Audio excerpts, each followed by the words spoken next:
Bueno, pues nada, muchas gracias, buenas tardes a todos. Muchas gracias a todos por asistir, por dedicar vuestro tiempo a un tema así un poco espúreo, desconocido, como es la conciencia, así un tema un poco resbaladizo, ¿no?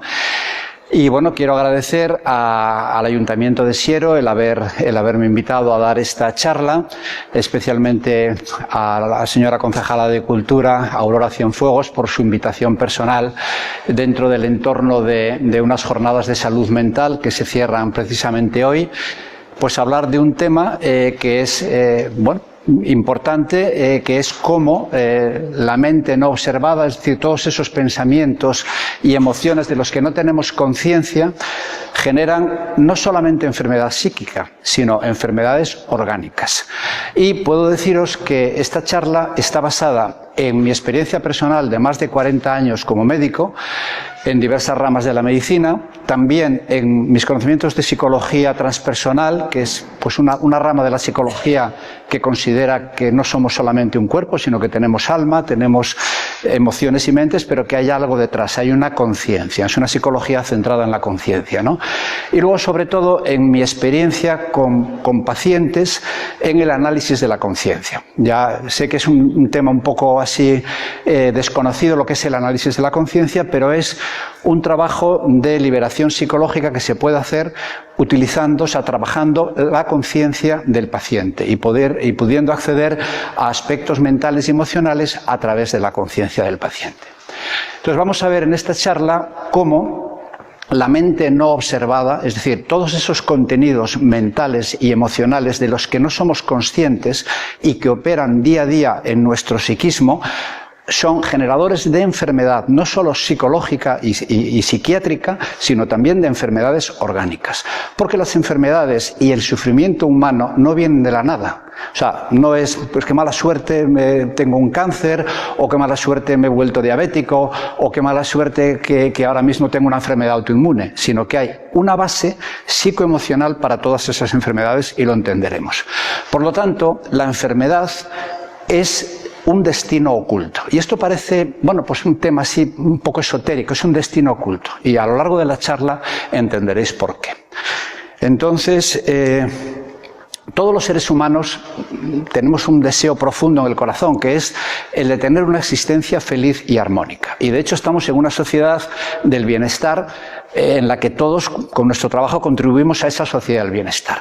Pero hay una serie de índices que indican que nuestra sociedad no es del bienestar, puede ser del bienestar físico, sino que es del malestar emocional. Y hay tres índices, solo me voy a referir a estos tres, que demuestran que es una sociedad del malestar. El primero es la tasa de suicidios en España. En España mueren por suicidio diariamente 11 personas, lo que supone unos 4.220 suicidios anuales solo en nuestro país. Es 2,3 veces las muertes, o sea, duplican 2,3 veces las muertes por accidentes de tráfico y en 73 veces las muertes por violencia de género, que también es otro indicador crudo, muy crudo, del malestar emocional. Por cada suicidio consumado hay 20 intentos de suicidio, con lo cual eso supone que en nuestro país hay 80.000 intentos de suicidios anuales, lo cual es una barbaridad y sobre todo está aumentando el suicidio juvenil y en suicidio en edades entre los 15 y los 35 años, lo cual todavía es más preocupante. Otro índice del malestar emocional de nuestra sociedad es la alta tasa de enfermedades o de patología psicológica. Se calcula que un 9% de la población está afectada de algún tipo de enfermedad psicológica o psiquiátrica.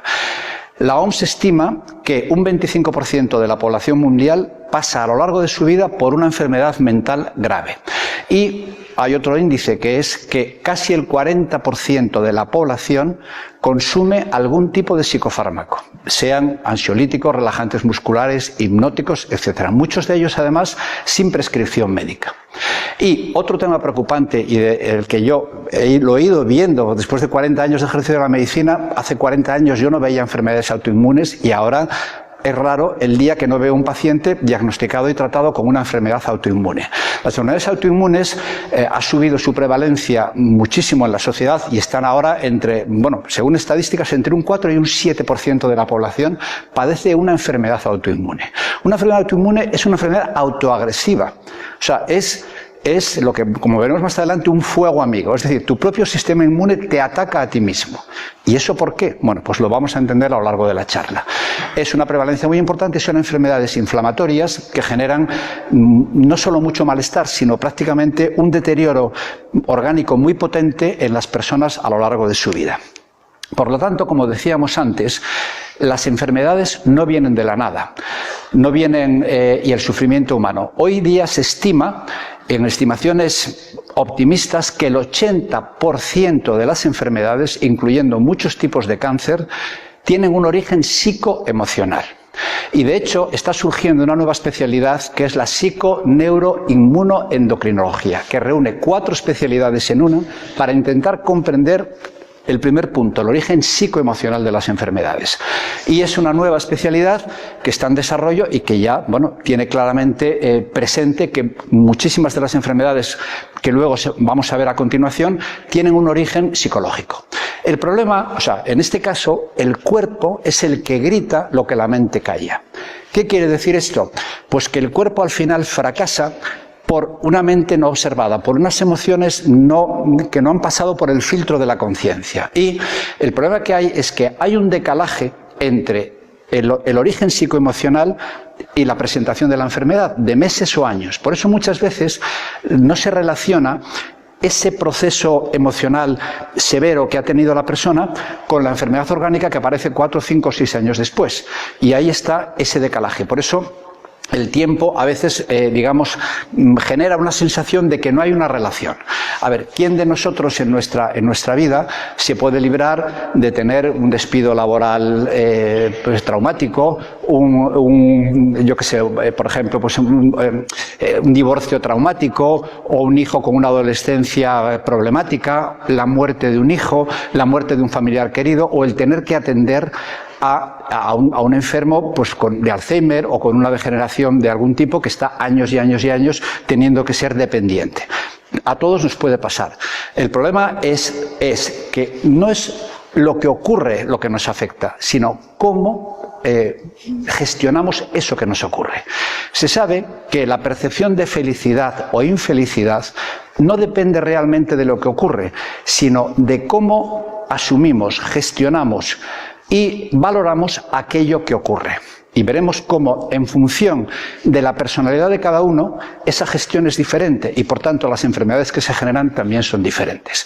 Por lo tanto, la percepción de lo que ocurre y cómo lo gestionamos es más importante que lo que realmente ocurre, ya que no vemos las cosas como son, sino cómo somos y cómo estamos emocionalmente en ese momento. Es decir, el cómo somos emocionalmente depende mucho de una serie de patrones adquiridos y cómo estamos depende a veces también de la capacidad de gestión o de no gestión de nuestras emociones.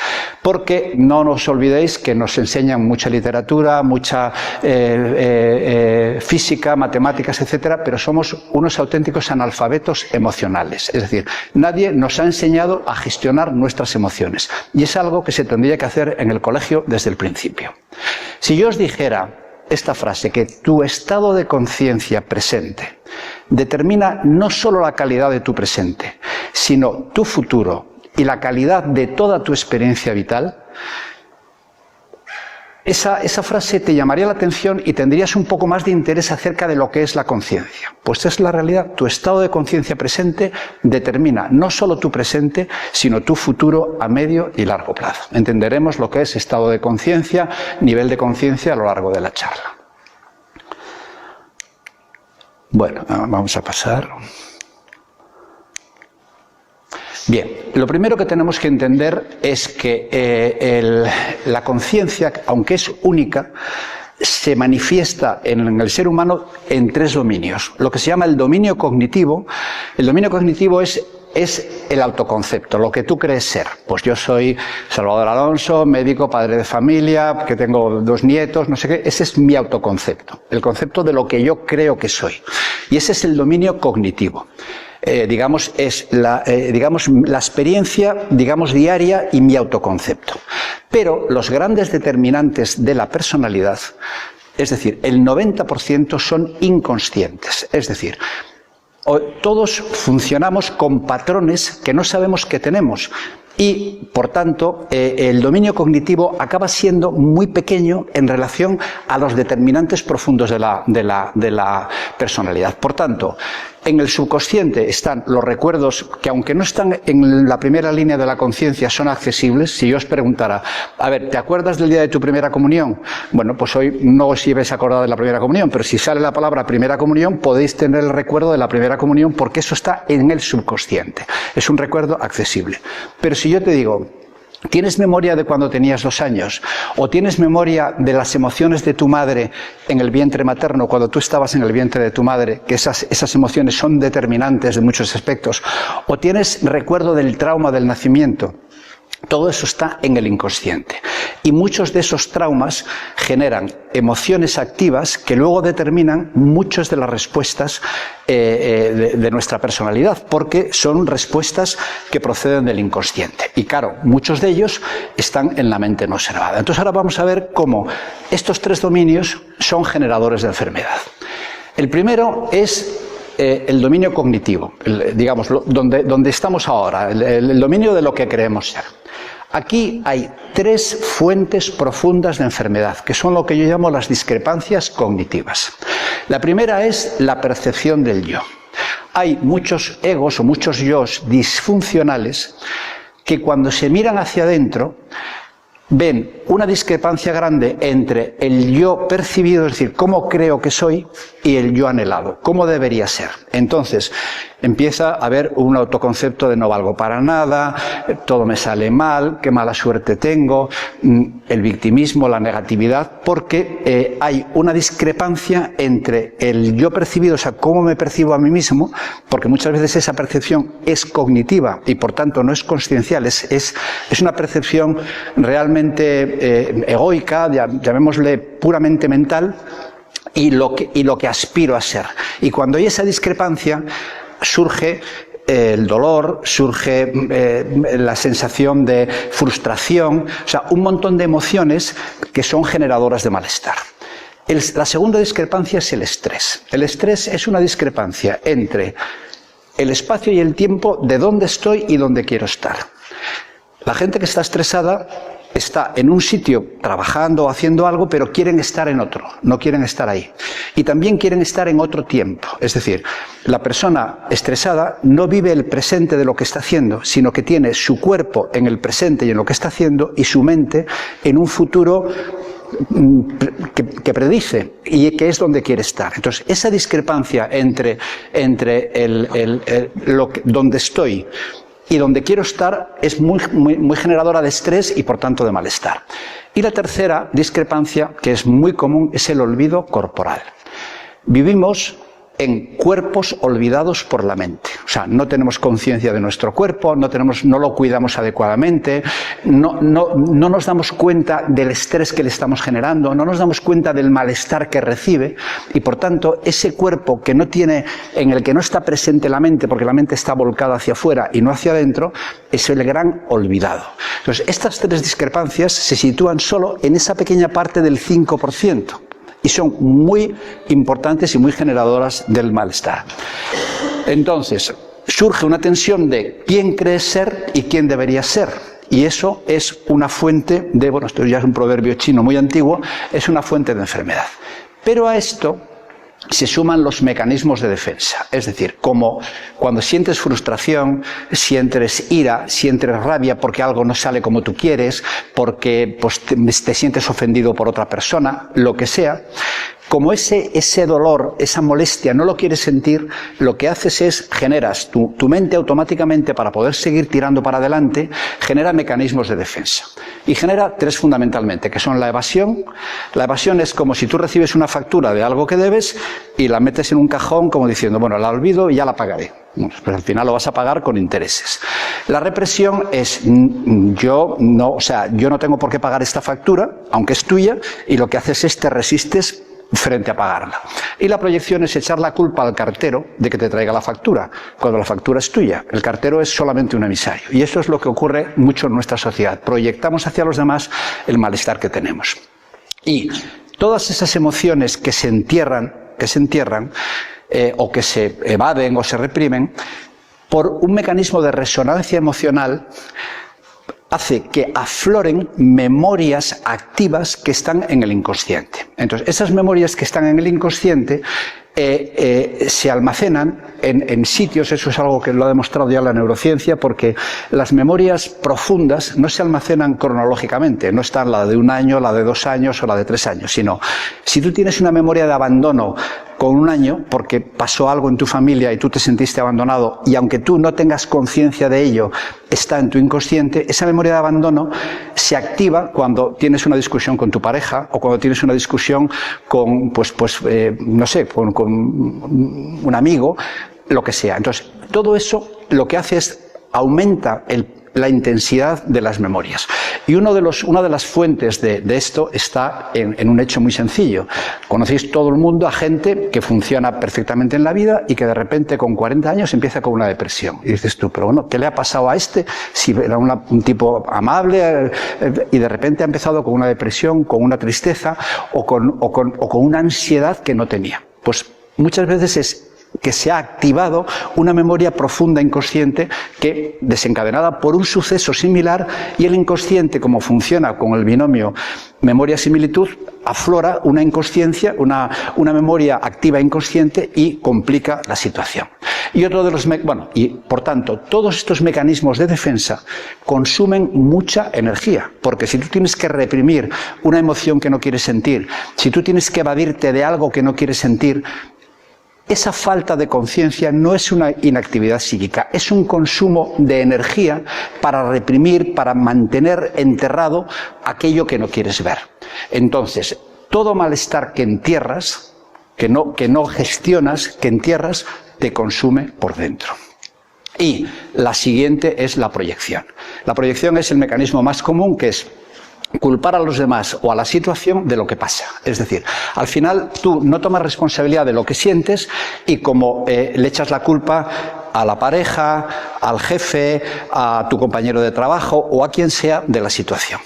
Y al final lo que siempre aparece en la vida es que lo que rechazas de ti mismo, aquello que tú no quieres ver, va a aparecer en tu vida una y otra vez, se va a repetir como un acontecimiento, ya que el mundo no refleja lo que crees, refleja lo que eres. Y esto es algo que es difícil de creer, pero es así. Es decir, la gente repite un divorcio y otro, o repite una situación laboral, otra y otra, o repite un patrón, porque al final es su proyección de su malestar el que genera las condiciones. Entonces, Carl Jung, el gran sabio del siglo XX, ya lo dijo. La gente hará cualquier cosa, por absurda que sea, para evitar enfrentarse a su propia alma, es decir, a su propio dolor. Y estos mecanismos de defensa es una prueba de ello. Entonces, hasta que no hagas consciente lo que llevas en tu inconsciente, este último dirigirá tu vida y aparecerá ante ti como si fuera un destino. Es decir, tú crees que al final es un destino la enfermedad o es un destino ese malestar y no, realmente es algo que tú tienes y que has proyectado, ¿no? Entonces, ¿por qué todo esto afecta al cuerpo? Porque el cuerpo no se puede evadir. El cuerpo está cableado con la mente, tanto a nivel nervioso, como a nivel endocrino, como a nivel hormonal. Entonces, el cuerpo es el gran efector, es la gran diana. Entonces, todo el malestar emocional, al final, incide en el cuerpo. Y el cuerpo aguanta y aguanta y aguanta, el cuerpo recibe, porque no se puede cuestionar nada. Cada pensamiento, cada emoción queda inscrito en el cuerpo como si fuera, y además sin error tipográfico, como si fuera como si se lo escribieras a máquina, ¿no? Y todo eso se va sumando y va generando el daño corporal. Por lo tanto, lo que hace la medicina convencional, que es sanar el cuerpo, que no digo que no esté bien, está bien, es actuar sobre un efecto, no sobre una causa. Es decir, cuando trabajamos con el cuerpo, estamos trabajando sobre el efecto de la enfermedad, que al final es el efector final, no sobre el origen del problema, que es una mente no observada o unas emociones que no están bien gestionadas. porque, como dice Louise Hay, el cuerpo, como todo lo demás en la vida, es un espejo de lo que interiormente pensamos, creemos y sentimos. Por lo tanto, el cuerpo al final no se puede escapar y es quien paga el pato de todo nuestra falta de desarrollo. Por lo tanto, hasta esta parte, quedaros con estos tres conceptos. La mente lo crea. Las emociones y los mecanismos de defensa inconscientes lo moldean y el cuerpo al final lo manifiesta. Lo que ocurre es que con un retraso de meses, más bien años, y por eso no asociamos una cosa con otra. Entonces, el origen de ese malestar está en esas memorias activas, en esas discrepancias cognitivas, y el problema no es una emoción. Una emoción por sí misma dura 90 segundos, y el orgasmo es un ejemplo de eso. O sea, el orgasmo es un conjunto de emociones que se autolimitan y luego hay un periodo refractario. Pues lo mismo que el orgasmo, todas las emociones están biológicamente diseñadas para que no duren más de 90 segundos. Y en los animales ocurre así, por eso los animales no enferman en general de las mismas enfermedades que enfermamos los humanos. Pero el humano recrea con sus continuos pensamientos, su estrés y su continua darle vueltas como digo yo, a la cafetera, recrea una y otra vez esas emociones. Y es la persistencia la que genera lo que se llama la sobrecarga alostática. Esto es un término de fisiología humana en la que entenderéis ahora lo que es. Y la sobrecarga alostática es fuente de enfermedad. A ver, todos vivimos en un equilibrio. La vida es un equilibrio. Yo ahora mismo, si no me desplomo, es porque tengo un equilibrio entre mis músculos agonistas y antagonistas y tengo un sistema de equilibrio que me mantiene. Pues el sistema vegetativo funciona en un equilibrio entre dos sistemas. El simpático, que es el activador, y el parasimpático, que es el relajador, el que te vuelve un poco a la normalidad. Y eso es lo que se llama homeostasis. Homeostasis es estar en un estado de equilibrio. Cuando rompemos la homeostasis, yo tengo que echar a correr, pues lógicamente mi corazón se tiene que acelerar, mi pulso se tiene que acelerar, mis músculos tienen que moverse y ahí se genera una alostasis, que es unos mecanismos para poner en marcha el sistema. Pero luego esos mecanismos tienen que volver a la homeostasis. Cuando eso no se produce porque hay una continua sobrecarga, se produce lo que se llama una sobrecarga alostática. Y esa sobrecarga alostática, al final, acaba generando, sobre todo aquí, como veis, esto es todo la cascada desde los pensamientos negativos, pasan por la corteza cerebral, pasan por el hipotálamo, la glándula pituitaria y al final acaban con una secreción de adrenalina, cortisol, etc. Entonces, la medicina actúa al nivel de la flecha, es decir, actúa en el efector final. Actúa con betabloqueantes, con relajantes musculares, con cosas que no van al origen de la cascada, sino que van al medio o al final de la cascada. Eso es como si tú tienes unas cascadas y les pones unos cubos a la mitad o abajo. No van a resolver nada, porque al final el agua se va a desbordar del cubo y no vas al origen de la cascada, que es donde está el problema. Y eso es lo que está pasando en nuestra sociedad. La sociedad no toma conciencia del origen de la enfermedad, sino que va poniendo parches, cubos y tapones en los sectores intermedios y finales de la enfermedad. Entonces, aquí tenéis un ejemplo de por qué muere la gente. Pues la gente muere de deterioro cognitivo, Alzheimer, etcétera, trastornos mentales, ansiedad, depresión, hipertensión, infartos, ictus, hemorragias, inflamación crónica, enfermedades autoinmunes, diabetes y obesidad. Todas estas enfermedades tienen en su base un origen psicoemocional, que no quiere decir que la genética influya o la persona influya, como vamos a ver, pero que de todas ellas, todas estas están relacionadas con una sobrecarga alostática. Y aquí tenéis la causa más frecuente de enfermedad en personas de más de 40 años y de muerte en la población general. Y todas se deben a esta sobrecarga alostática a la que yo me he referido. El problema es que esta sobrecarga alostática que hemos visto pasa por dos filtros, el filtro genético y el filtro de la personalidad. El filtro genético determina en qué medida tú tienes una predisposición a una enfermedad, que eso no lo podemos cambiar, pero sí podemos cambiar el filtro de la personalidad. Entonces, cuando esta sobrecarga alostática actúa sobre seres humanos, su personalidad va a determinar dos vías. Una, que el sistema inmune genere o una inmunoincompetencia. Una inmunoincompetencia es que el sistema se vuelve loco y te ataca a ti mismo. Es lo que ocurre en las enfermedades autoinmunes. Y hay miles de enfermedades autoinmunes. La fibromialgia es una enfermedad autoinmune, el síndrome de Sjögren, la artritis reumatoide, el colon, o sea, la inflamación del colon. O sea, prácticamente todos los sistemas somáticos y viscerales pueden estar afectados por una enfermedad autoinmune.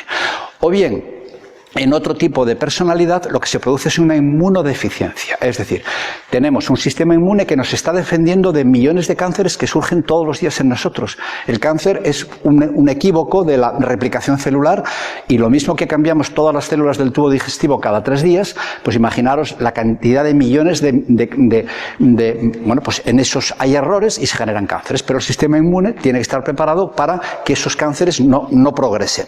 Cuando el sistema inmune es deficiente, surgen el cáncer y la susceptibilidad a las infecciones. Entonces, ahora vamos a ver cómo la personalidad, en función del biotipo de personalidad, podemos en cierto modo predecir de qué vas a morir y de qué enfermedades vas a padecer. Porque realmente no es la vida la que te enferma, sino tu actitud ante ella, es decir, lo que tú haces con lo que sucede. Esto ya está estudiado desde los años 50 y hay muchos estudios que demuestran que han clasificado la personalidad humana. Hay muchos, hay uno que es el eneatipo, que lo clasifica en 9, pero voy a poner la clasificación más sencilla en la que se ven claramente los 4 patrones de personalidad. La personalidad tipo A es la del competidor incansable. Son individuos agresivos, competitivos, impacientes, controladores. Suelen desarrollar hipertensión arterial, ictus y problemas, sobre todo, cardíacos.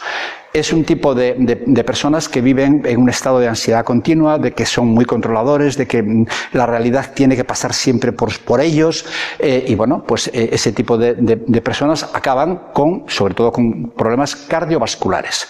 Es aquello de corre sin parar hasta que su corazón lo frena o lo para. Y estos son estudios ya de los años 50 del siglo pasado, o sea, que tienen más de 75 años. La personalidad tipo C es la del conciliador silencioso.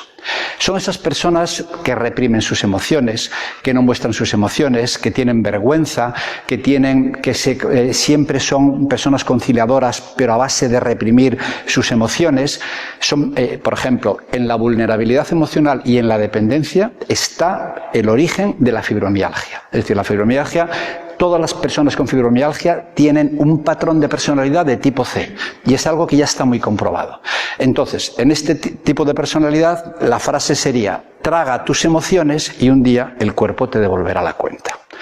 Y luego está la personalidad tipo D, que es la del pesimista solitario. Entonces, es un patrón de personalidad en general esquivo, con inhibición, aislamiento. La emoción predominante es la angustia, es el miedo a la sociedad. Entonces, son personas un poco asociales, personas que se retiran, que sobre todo que no expresan sus emociones, ¿no? Y este patrón ya se considera por sí mismo, el patrón de tipo D, como un factor independiente de riesgo cardiovascular, igual que el colesterol, la hipertensión o la diabetes. O sea, es decir, ya se considera que el patrón tipo D ya es un factor independiente. Solo hay un biotipo de personalidad que es protectora de la salud, que es la personalidad tipo B. Son personas equilibradas, personas no competitivas, serenas, asertivas. Son personas que pueden tener estrés, pero lo gestionan bien, es decir, saben dosificarse, bueno, entonces en este tipo de personas no surgen normalmente ni cánceres ni enfermedades, porque son capaces de lidiar adecuadamente con sus emociones, de expresarlas, ser asertivos, expresar tus emociones pues con objetividad y con claridad. Es el único patrón de los 4 que hay que es protector de la salud y, por tanto, bueno, en cierto modo reduce el riesgo de enfermedades. Porque tened en cuenta esto: no es la vida la que te enferma, sino tu actitud hacia ella. Y da igual que finjas o no, el cuerpo lo sabe y tu inconsciente lo sabe. El cuerpo y el inconsciente no responden a lo que finges, a la careta que llevas ante los demás, responde realmente a lo que eres. Y esto es algo que, bueno, ya se ha demostrado, es decir, tus sentimientos profundos, lo que tú realmente eres, es a lo que tu cuerpo va a responder. Bueno, ahora que hemos planteado el problema, que parece, bueno, pues como muy negativo, pero es que es la realidad. O sea, no estoy describiendo algo que ya científicamente se ha demostrado y que hay una especialidad médica, que es la psiconeuroinmunoendocrinología, que trabaja con ello porque se sabe que hay esa base de origen emocional. Vamos a ver cómo la conciencia de uno mismo es capaz de revertir parcial o totalmente esta situación. ¿Y qué es la conciencia? Bueno, pues la conciencia es la percepción que uno tiene de sí mismo. ¿Qué ocurre? Tenemos una conciencia que está muy volcada hacia afuera, muy volcada hacia lo externo, hacia lo que ocurre, hacia la pareja, hacia el trabajo, hacia no sé qué, y no nos miramos hacia adentro. No dirigimos la conciencia, o sea, no tornamos los ojos hacia atrás a mirarnos internamente, sino que estamos siempre con una conciencia hacia afuera. Y la conciencia, que es el gran enigma de la ciencia, a ver, cómo desde una percepción consciente, desde un sonido, un olor, yo puedo generar bienestar, una sensación de malestar, una sensación de plenitud. O sea, es decir, las experiencias de la conciencia son tan increíbles que la ciencia no puede entender cómo desde una percepción de un sentido puede el ser humano elaborar algo tan complejo como la percepción del arte o la percepción de un estado de ánimo. Entonces, todavía no se conoce bien los mecanismos, pero sí se sabe que la conciencia en sí es algo muy simple. Es darte cuenta de que te das cuenta. A ver, una cosa es darte cuenta. Darme cuenta es, yo estoy aquí hablándoos a vosotros y me doy cuenta de que estoy aquí hablando a vosotros. Pero darme cuenta de que me doy cuenta es percibir a la vez lo que estoy pensando, lo que estoy sintiendo y tener una mínima percepción de mi cuerpo. Es decir, eso es tener una conciencia también volcada no solo hacia afuera, sino hacia adentro. Entonces, está ampliamente demostrado que el desarrollo más importante de la evolución de un individuo está relacionado con su capacidad de observación interior. Cuando una persona se observa internamente, crece como persona, crece, se adhiere a una expansión de la conciencia. La conciencia ya no solo está centrada hacia afuera, sino que también se mira hacia adentro. Y por eso las personas muy conscientes son personas muy desarrolladas y muy evolucionadas, porque la mirada interna es lo que realmente te favorece esa evolución. Y ahora voy a pedir vuestra colaboración para hacer 4 ejercicios muy sencillos. Vais a cerrar los ojos porque así vais a percibir internamente mejor vuestros pensamientos. Vais a cerrar los ojos y yo os voy a hacer 4 preguntas. Y voy a dejar, unos segundos entre una pregunta y otra para que simplemente percibáis lo que surge en vuestra pantalla mental. Es así de sencillo. Yo os voy a preguntar 4 cosas y vosotros, y os voy a dar un poquito de tiempo para que lo interioricéis y luego explicamos lo que pasa. La primera pregunta que voy a haceros es: no penséis en un caballo blanco.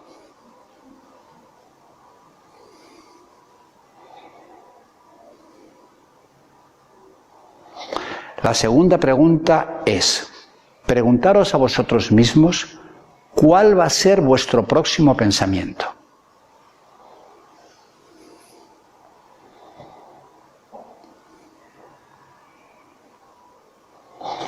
La tercera es simplemente que os imaginéis que estáis tumbados en un prado, mirando al cielo y viendo un cielo azul por el que pasan nubes. Hay nubes grises, nubes blancas, simplemente quedaros un instante percibiendo ese cielo y esas nubes que pasan. Simplemente quedaros ahí visualizando eso.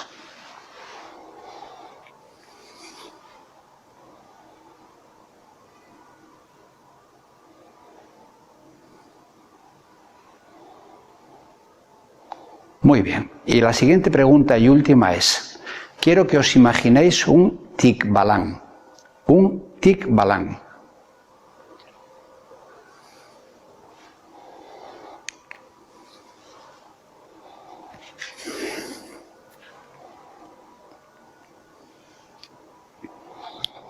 Bueno, pues ahora que ya habéis tomado conciencia de lo que surge en la pantalla mental, en todos, supongo, habrá aparecido un caballo blanco, ¿sí o no? Cuando yo os dije no penséis en un caballo blanco, ¿qué habéis pensado? En un caballo blanco. Cada uno con un caballo diferente, porque cada uno rescata de su inconsciente la imagen de un caballo. Pero yo os he dicho, no penséis en un caballo. ¿Por qué? Porque el subconsciente no entiende de negaciones. Si tú a tu subconsciente le dices, no voy a fumar, el no lo registra, y registra solo el voy a fumar. Porque una de las leyes del inconsciente es que la negación para el inconsciente no existe. Por lo tanto, la percepción de caballo blanco es un rescate de vuestra memoria de un caballo que habéis conocido en un dibujo, en la naturaleza, en lo que sea. Pero como veis, las leyes del inconsciente o del subconsciente no son las mismas que las del consciente. Cuando yo os he hecho la segunda pregunta y os he dicho, ¿cuál va a ser vuestro próximo pensamiento? Si os habéis fijado, hay un momento en el que la mente se queda en blanco. Hasta que la mente genera un pensamiento, pasan unos milisegundos en los que no hay pensamiento. ¿Eso lo habéis percibido o no? Muy bien.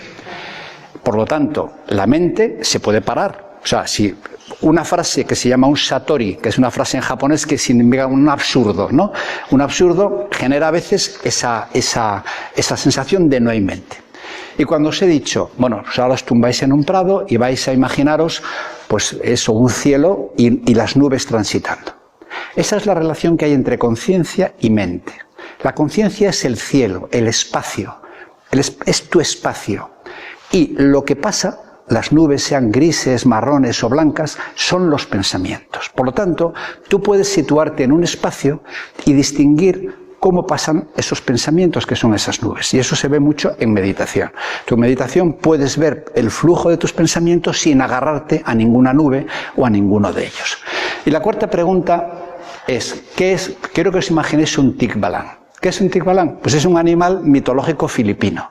Y como aquí no está en nuestra conciencia esa palabra, la conciencia no puede acceder a ningún contenido que no esté en ella ya previamente. Por lo tanto, para un filipino sabría perfectamente lo que es un tikbalang porque está en su cultura, pero nosotros no. Entonces, por eso quiero que con estos 4 ejercicios toméis conciencia de lo que es la mente, que puede ser observada, y de lo que es la conciencia. Entonces, ¿quién se ha dado cuenta de que apareció un caballo blanco? De que hubo un momento de no mente, de que ante la frase del tikbalang te quedas, no me puedo imaginar un tikbalang, o esa mente que dice, vaya chorrada que nos está contando o menudo rollo nos está metiendo. Pues esa mente es, el que se da cuenta de eso es el testigo, el observador. Y lo que aparece es el contenido mental. Por lo tanto, sujeto y objeto no pueden ser lo mismo, porque no puedes darte cuenta de que no hay un pensamiento y ser el pensamiento. El pensamiento es un objeto y el que se da cuenta, el observador, es el sujeto. Por lo tanto, quiero que toméis conciencia de la diferencia entre ser y tener. ¿Qué soy? ¿Qué somos? Una conciencia que observa. ¿Y qué es lo que tenemos? Mente, emociones y cuerpo físico. Por lo tanto, para mí la definición más clara y simple de conciencia es: eres el observador de una mente que genera emociones y enfermedad en un cuerpo.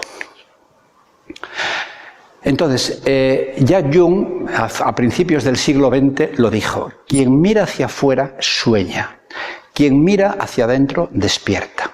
Y el despertar al que aludía Carl Jung era el volverte consciente de ti mismo. Es decir, una de las cosas más maravillosas que le puede ocurrir a un ser humano es la separación entre conciencia y pensamiento. Es decir, que la conciencia pueda observar los pensamientos. Realmente ya están separadas. El problema es que tenemos una mente tan hipertrofiada que la conciencia está como muy inhibida. Entonces es lo que ocurre. La mente está muy crecida y nuestra conciencia, que es la percepción de ser y de existir, está muy menguada. Entonces, la idea es que todos, poco a poco, desarrollemos la capacidad de ampliar nuestra conciencia y reducir la carga que los pensamientos tienen en nosotros. Entonces, en la expansión de la conciencia, lo que generamos es un ejercicio diario de amplificar nuestra capacidad de darnos cuenta para tomar distancia de los pensamientos. ¿Y por qué? Bueno, y esto es un ejemplo también que, ilustra muy bien la diferencia entre mente y conciencia. Esta es una imagen de Karnak, que es un centro paleolítico en Francia, y la mente es esta chica que está metida en medio de Karnak, ¿no? Y la mente siempre está metida en lo que está haciendo, siempre está inmersa en lo que está haciendo. Pero la conciencia tiene una vista de dron, tiene una vista desde arriba y puede percibir lo que piensa esa chica, puede percibir las sombras, que son las emociones que se generan ante lo que ocurre, que en este caso es el sol que está iluminando esas piedras, y tiene una vista del conjunto. Por lo tanto, el desarrollar nuestra conciencia es ampliar nuestra capacidad de visión y de observación. La conciencia te otorga el poder de elegir tu estado mental, emocional y de conducta. Mientras no seas consciente de quién eres y no seas consciente de tus pensamientos, estarás atrapado en ellos y serán, como hemos visto, generadores de enfermedad. Entonces, ¿qué diferencia hay entre ser consciente de los pensamientos o pensar acerca de los pensamientos? Pues es una diferencia sutil pero importante. Cuando eres consciente de un pensamiento, tú eres consciente en tiempo real, es decir, te das cuenta de que el pensamiento está surgiendo. La conciencia nunca juzga, la conciencia solo observa, nunca dice esto es bueno, esto es malo, esto me conviene o no me conviene, eso es cosa de la mente. Es una observación neutra, no hay ninguna voz, la conciencia siempre está en silencio, lo sabes, percibes el pensamiento pero no hay ninguna voz que te esté machacando. Y la conciencia, por lo tanto, es. ¿Qué hace un pensamiento cuando piensas acerca de un pensamiento? Pues hay un retardo y entre el pensamiento original y el parche de pensamiento que pones hay un lapso de tiempo, a veces de milisegundos, pero lo hay. El pensamiento nunca está en el presente, a diferencia de la conciencia. Siempre está en el pasado y en el futuro. Siempre está saltando de la mala suerte que tuve, de lo que pasó tal, o qué feliz fui cuando tal, al futuro, que es pues lo que tengo que hacer, el no sé qué. Nunca está en el presente. Siempre hay un juicio. En el pensamiento siempre hay un juicio de me conviene, no me conviene, y siempre hay voces o imágenes, porque no solo tenemos un ego, tenemos varias personalidades con las que funcionamos en el día a día, ¿no? Y esas personalidades son las que operan dentro de la mente. También es importante que distingamos estos dos conceptos, el nivel de conciencia y el estado de conciencia. El nivel de conciencia es el nivel medio de conciencia con el que operas en la vida. Es un poco cómo tú te conduces en el día a día, es decir, lo que haces con lo que se ha hecho de ti. Y el estado de conciencia, es lo que tú haces, es lo que tú en cada momento, te propones hacer para mantener tu equilibrio, tu estado y tu observación de tu mente. Entonces, tu estado de conciencia, si tú eres consciente, eliges qué pensar, eliges cómo sentirte y eliges qué hacer. Si no eres consciente, eres en el fondo una víctima de tu mente, porque daros cuenta de una cosa, el único poder real que tenemos como seres humanos es el de generar un estado de conciencia. Lo que viene de fuera no lo podemos cambiar, pero sí podemos cambiar nuestra actitud, cómo encajamos lo que viene de fuera. Y eso depende de tu estado de conciencia. Es el único poder real que tiene el ser humano y que se basa en dos premisas. La atención, o sea, estar atento a tu reacción, y la voluntad, es decir, la acción, la capacidad de acción. Es el único poder que tiene el ser humano. Luego también es muy interesante esta clasificación de los niveles de conciencia. A ver, aquí podemos ver un poco cómo se conduce la gente a nivel de su nivel de conciencia. Una gran parte de la población vive en el nivel 1, que es el ego inconsciente. Son personas que no se dan cuenta de su conciencia, viven inmersos en el victimismo, en el egocentrismo, en la negatividad, en las reacciones automáticas, normalmente proyectan y culpan a los demás y es una vida vacía y sin evolución. Es lo que se llama el nivel del ego inconsciente. Es esa inconsciencia cognitiva que genera la enfermedad y al final tú crees que todo viene de fuera, pero sin embargo todo viene de dentro. El nivel 2 es el consciente de la inconsciencia. ¿Y cuándo surge este nivel? Cuando algo en la vida te reta y te pone una enfermedad, una muerte, algo que te hace cuestionarte la vida. Entonces aquí empieza a haber crisis existenciales y te empiezas a plantear qué sentido tiene esto, yo realmente...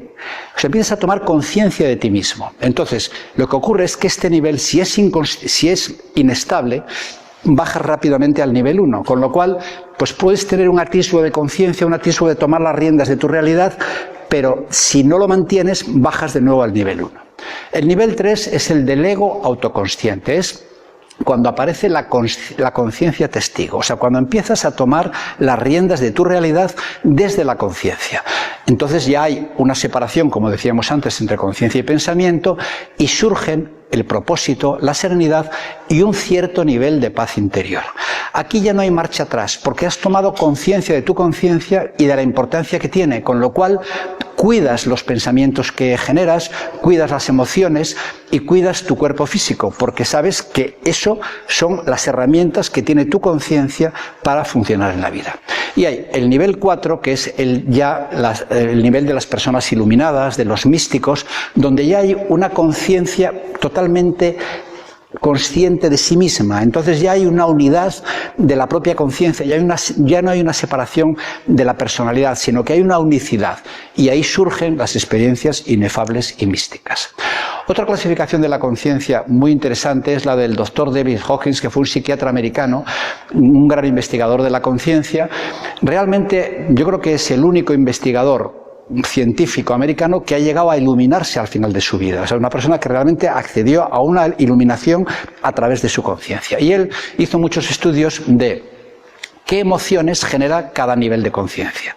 Y se dio cuenta, hizo una escala logarítmica que va del 20 al 900, que no figura ahí porque el último es el 700, pero realmente el último es el 900, y más o menos, si os fijáis, todas las emociones que vibran bajo, es decir, que están por debajo de una frecuencia de 200, como el orgullo, el enojo, el deseo, el miedo y sobre todo la más corrosiva, que es la vergüenza y la culpabilidad, estas son emociones del ego, son emociones que pertenecen a ese ego inconsciente.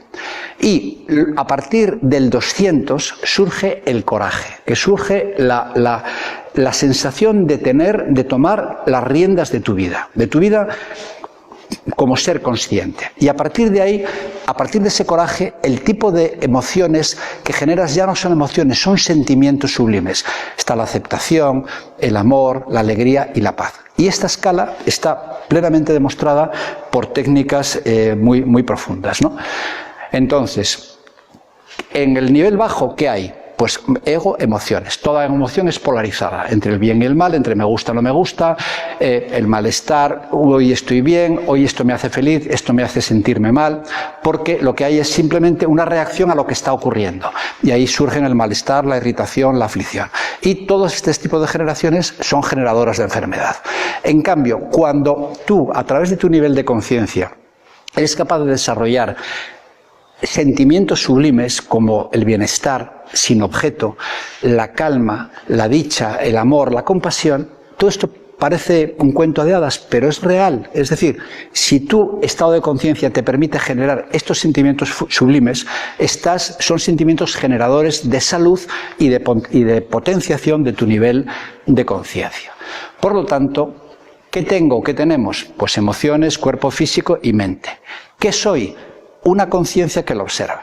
El problema es que la mente está muy cerca del origen de la conciencia. Entonces, muchas veces es difícil observar los pensamientos y es mucho más fácil empezar a observar las emociones y el cuerpo físico, porque las emociones se expresan en el cuerpo, se expresan con taquicardia, con llanto, con no sé qué, y el cuerpo es más fácil de observar porque está como más lejos de la conciencia. Por eso hay que empezar a observar el cuerpo. Y la última parte de la charla es la transformación. O sea, ahora que sabemos esto, que sabemos que la mente es la gran generadora de enfermedad y la conciencia es la que puede tomar las riendas, ¿qué tenemos que hacer para transformarnos? Pues toda transformación es interior. Para que un grano de trigo se transforme en una planta, esa transformación viene de dentro de la semilla. Y para que una mariposa salga, tiene que salir de una crisálida. Es decir, no hay transformación desde fuera. La transformación siempre es interna. Entonces, ¿qué podemos hacer? Pues desarrollar un trabajo interior. ¿Y cómo podemos desarrollar ese trabajo interior? Pues primero, tomando conciencia de nuestra conciencia. La única libertad que tenemos es la libertad interior. Lo de fuera está condicionado, ¿no? Estamos viviendo en un medio donde tenemos que trabajar, tenemos una familia, tenemos una serie de cosas, pero la única libertad de la que disponemos es la libertad interior. Y tenemos que empezar a desarrollarla. Y el despertar de la conciencia no es un destino, es una apertura al vasto mundo interior que tenemos y que no conocemos, ¿no? Entonces, antes del despertar, ¿qué hay? Inconsciencia, reactividad, resistencia, es decir, una personalidad disfuncional basada en los patrones del ego. Cuando despiertas a la conciencia, aparecen la consciencia de ti mismo, respuestas proactivas que son potenciadoras y no destructivas, la aceptación de lo que no puedes cambiar, una respuesta demorada que no es reactividad, la reactividad es reaccionar bruscamente, y una respuesta demorada es una respuesta tranquila. El estrés, la observación del estrés, la positividad, la responsabilidad. Es decir, y todo esto al final acaba generando bienestar, libertad y salud. Entonces, la libertad interior, ¿qué es? Es decidir qué pensar y cómo sentirte. Es elegir ser y elegir cómo quieres funcionar en la vida. Y eso es algo que solo se puede hacer desde adentro. Es decir, ya lo dijo Jung en el siglo pasado, yo no soy lo que me sucedió, soy lo que elegí ser. Y por tanto, la llave de la libertad interior está en la conciencia de uno mismo. Y, hay muchos seres humanos que están atrapados bajo el influjo de su mente y sus emociones. Y de hecho, muchas vidas humanas son reflejo de un suicidio inconsciente. Hay personas que viven una vida de tan poco control sobre sí mismos, de tan poca conciencia de sí mismos, que realmente es una vida, es lo que se denomina en psicología un suicidio inconsciente. Es decir, viven una vida sin ningún tipo de, llamémosle, de propósito, ¿no? Entonces, esta frase de Annie Marquier, que es una psicóloga canadiense, me encanta. El ser humano es realmente libre cuando aprende a manejar su sistema mental. El sistema mental es una herramienta. O sea, no os creáis la mitad de los pensamientos que tenéis, no os creáis, porque muchos de esos pensamientos surgen en ti surgen de la actividad de una red, que bueno, eso es un tema ya muy largo de decidir, pero solo los pensamientos que están bajo tu voluntad son tuyos. Los demás surgen de patrones, del inconsciente, etc. Entonces, tenemos que aprender a manejar el sistema mental. Y Einstein, que no solo fue un gran científico, sino fue un hombre pues con una clarividencia especial, ya lo dijo: ningún problema puede ser resuelto desde el mismo nivel de conciencia en que se originó. Si el problema es la mente, no puedes cambiar la mente desde la mente, tienes que subir al nivel de la conciencia, que es un nivel superior, para poder modificar la mente. Y otra frase que a mí me gusta y que para mí me impactó en su día es: la libertad comienza cuando te das cuenta de que no eres el pensador. Es decir, te desidentificas los pensamientos surgen en ti, pero en cierto modo sabes que no son tuyos, que muchos de esos pensamientos espontáneos proceden de patrones que ya están ahí y que tú puedes en cierto modo modificar. Entonces, si tu psique, si tu personalidad es una fuente de malestar, tienes que cambiarla. Bueno, ¿y cómo se cambia la personalidad? Pues con trabajo interior. O sea, la personalidad no es inamovible. La personalidad se ha ido adquiriendo a lo largo de los años con patrones familiares, con el inconsciente personal, pero la personalidad puede cambiarse. Y puede cambiarse poco a poco y transmutarse. Y por tanto, hay que tomar distancia de la psique y observarla. Es decir, si la psique te genera enfermedad, tendrás que separarte de ella, observarla y cambiar sus patrones. Y eso solo lo puedes hacer a través de tu conciencia. Y hay una serie de herramientas que ayudan. La primera, por ejemplo, es el mindfulness. En vez de tener una mindful, es decir, llena de porquería y de atajos y de tal, desarrollar una mente ordenada donde tú des más potencia a los pensamientos que tú generas frente a los pensamientos espontáneos. Eso es el mindfulness. El mindfulness es simplemente generar pensamiento propio y reducir el poder que los pensamientos espontáneos tienen sobre ti. La meditación, y esto lo dejo claro aquí, es el mayor regalo que puedes hacerte a ti mismo en esta vida. Si aprendes a meditar y lo haces de forma continuada, tu vida cambia.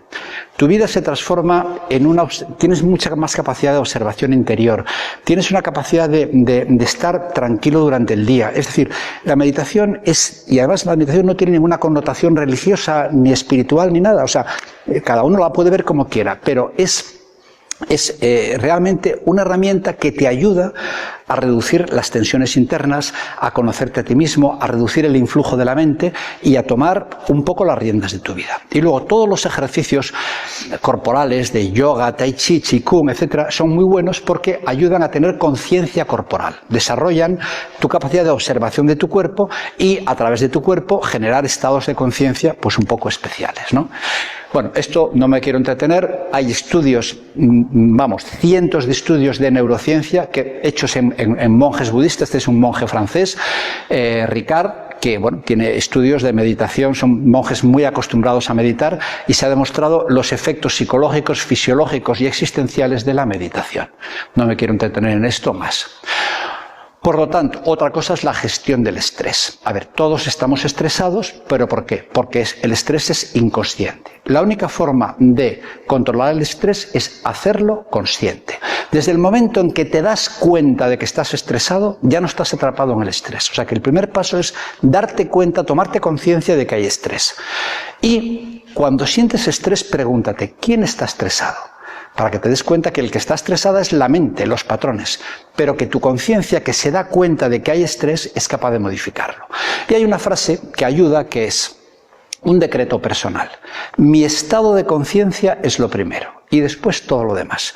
Porque por mucho que te estreses no vas a hacer que el tiempo sea más rápido o que llegues antes a una cita o que algo tal. Lo primero es centrarte en tu estado de conciencia, porque es lo más importante para ti y para tu bienestar y para tu futuro. Y después ya vendrá todo lo demás. Pero lo primero es centrarte en tu estado de conciencia. Y ahora entendéis por qué el proveerse a uno mismo de un estado de conciencia adecuado es generador de bienestar y de un futuro adecuado. Y luego, si la enfermedad llega, porque ya es inevitable, no es lo mismo abordar la enfermedad desde el ego que desde la conciencia. Cuando estás sumergido en tu ego, pues no te implicas en la curación, niegas la enfermedad, hay impotencia, hay negatividad, hay victimismo, hay resistencia o resignación, hay miedo al dolor y a los síntomas, es decir, hay una pasividad. Y esto lo hace mucho la medicina actual. Vas a un médico, te etiqueta con un diagnóstico y te da una medicina y delega todo el poder en la medicina. Pero vamos a ver, si la enfermedad está en ti, tú tienes que tomar las riendas para sanarte, tienes que tomar las riendas de afrontar el reto que supone una enfermedad, porque hay que verla como un reto, no como un castigo divino. Hay que implicarse en el proceso de curación, es decir, tenemos que tomar las riendas de la enfermedad e implicarse en el poder. Hay que intentar desactivar el origen, porque si tú sigues generando emociones negativas y pensamientos negativos, la enfermedad no va a cambiar, y sobre todo las mentales. Hay que buscar la positividad, porque la positividad y la gratitud son órdenes que el cerebro puede darle al cuerpo para que se implique a sí mismo en la curación. Hay que aceptar a veces el dolor o lo que no se puede cambiar y hay que obtener un aprendizaje de esa enfermedad. Todo eso implica responsabilidad. ¿Y la responsabilidad qué quiere decir? Que no puedes culpar a los demás de lo que te pasa. Eres tú el responsable de cómo te sientes, cómo actúas y cómo afrontas las situaciones, con lo cual la conciencia y la responsabilidad están siempre unidas, porque ya no puedes culpar a los demás o al otro de lo que ocurre. Por lo tanto, en resumen, podemos coger la vía de la inconsciencia, donde estamos a merced de lo que ocurre, de los rayos, de los truenos, de lo que pasa en la vida, o tomar el camino de la conciencia, donde podemos desarrollar nuestro poder personal de gestionar mejor lo que ocurre, es decir, cómo nos afecta y qué podemos hacer con eso que ocurre. Y daros cuenta que la sanación personal, psicológica y física no es un destino, sino un viaje de regreso a la conciencia de uno mismo. Si no tomamos conciencia de nosotros mismos, la enfermedad seguirá operando porque actúa por patrones inconscientes. Y la curación de cualquier enfermedad, sea psicológica o sea física, viene de tomar responsabilidad y de darse cuenta, como hemos visto, que más del 80% de las enfermedades son de origen por una mente disfuncional, por una mente que no funciona adecuadamente y que podemos corregir. Y tú eres quien creas tu realidad, por lo tanto, tú eres el responsable de esa curación. Hay un problema que es difícil de abordar, que es el de las memorias activas, es decir, incluso con un trabajo personal de mindfulness, de autoconocimiento, siempre hay algo que nos es difícil de abordar, que son las memorias activas. Las memorias activas son memorias inconscientes que proceden de esa parte profunda del iceberg que afloran y nos generan muchas perturbaciones. La psiquiatría aborda, muchas de esas memorias se originan en experiencias de la vida. Experiencias genéticas y del propósito de vida, experiencias del vientre de la madre que condicionan muchísimo. Es decir, parece mentira que los 9 meses que pasamos en el vientre de nuestra madre sean tan determinantes, porque durante ese tiempo todas las emociones de la madre se han permeabilizado en nosotros y nosotros tenemos muchas emociones que no son nuestras, sino que son heredadas y sentidas por nuestra madre durante nuestra gestación. Todos los traumas infantiles, sobre todo en los primeros 5 años, cuando el desarrollo cognitivo del niño no existe y realmente todos los traumas infantiles, las cosas que pasan en casa, etcétera, quedan enterradas en el inconsciente y pulsan por salir y actúan como memorias activas porque tú no te acuerdas de lo que pasó. Lo que pasó ha entrado en el olvido, pero la memoria emocional sigue, y esa memoria sigue pulsando por salir, y es la que te genera la enfermedad. Y luego hay otras memorias de cosas un poco más curiosas, pero que son reales, porque nosotros lo vemos en los análisis de la conciencia, que es el inconsciente familiar. Lo mismo que hay un inconsciente colectivo y un inconsciente cultural, hay un inconsciente familiar. Por eso en las familias se repiten patrones una vez y otra y otra y otra y otra, porque están integrados en el inconsciente familiar. Y también hay un inconsciente ancestral, pues de toda nuestra existencia como seres, ¿no? Entonces, ¿cómo aborda el problema de las memorias activas la psiquiatría? Pues con fármacos que ahogan la memoria. O sea, si tú tienes una memoria de dolor y tienes una memoria de ansiedad o de depresión, lo que hacen es te dan unos psicofármacos para ahogar esa memoria y tenerla todavía más enterrada, con lo cual la memoria sigue estando activa, simplemente que tú tienes una percepción un pelín mejor de bienestar porque esa memoria no llega a tu nivel de conciencia. Pero eso no resuelve nada. Y con la psicología cognitiva ocurre lo mismo. ¿Y por qué no resuelven? Pues lo vais a entender con esta frase muy sencilla. La química no puede sanar la mente porque trabaja en una interfaz muy pequeña de la relación mente-cuerpo. La mente no puede sanar la mente porque, como ya dijo Einstein, no puedes solucionar un problema desde el mismo nivel de conciencia en el que se creó. Entonces tú, con correcciones mentales o con una mente positiva, no puedes gestionar tu mente porque estás al mismo nivel. Solo si te elevas a una vista de dron, como vimos antes en el monolito de Karnak, y observas todo desde el conjunto, puedes gestionar, desidentificarte de esa mente, de esas emociones, sabiendo que están en ti, pero que tú tienes que aprender a gestionarlas. Por tanto, desde un nivel de conciencia superior tienes acceso. Entonces, en el análisis de la conciencia, nosotros lo que hacemos es un abordaje de la mente profunda, pero no desde la mente, sino desde la conciencia. Los analistas de la conciencia trabajamos a través de una cosa que se llama la hipnosis expansiva, que es la expansión de la conciencia. Es decir, tu conciencia, a través de un guiado, puede expandirse y tener simultáneamente acceso a tu inconsciente, a esas memorias activas que afloran, estando plenamente consciente, porque si no estás plenamente consciente, estás dormido o no entiendes nada. Y la comprensión es la base de la sanación. Tú no puedes sanar algo que no comprendes o algo que no afloras. Lo que no llega al nivel consciente no puedes trabajar con ello. Entonces, la psicología cognitiva trabaja en la parte consciente, es decir, la parte aflorada del iceberg. Con lo cual, resuelve muy poco, te puedes tirar años yendo al psicólogo y no resuelves nada porque, y perdonad si hay aquí algún psicólogo, pero es la realidad, es lo que nosotros estamos viendo todos los días. Es decir, la psicología cognitiva es muy poco eficaz porque trabaja la mente con la mente y por tanto estás al mismo nivel y no puedes resolver nada.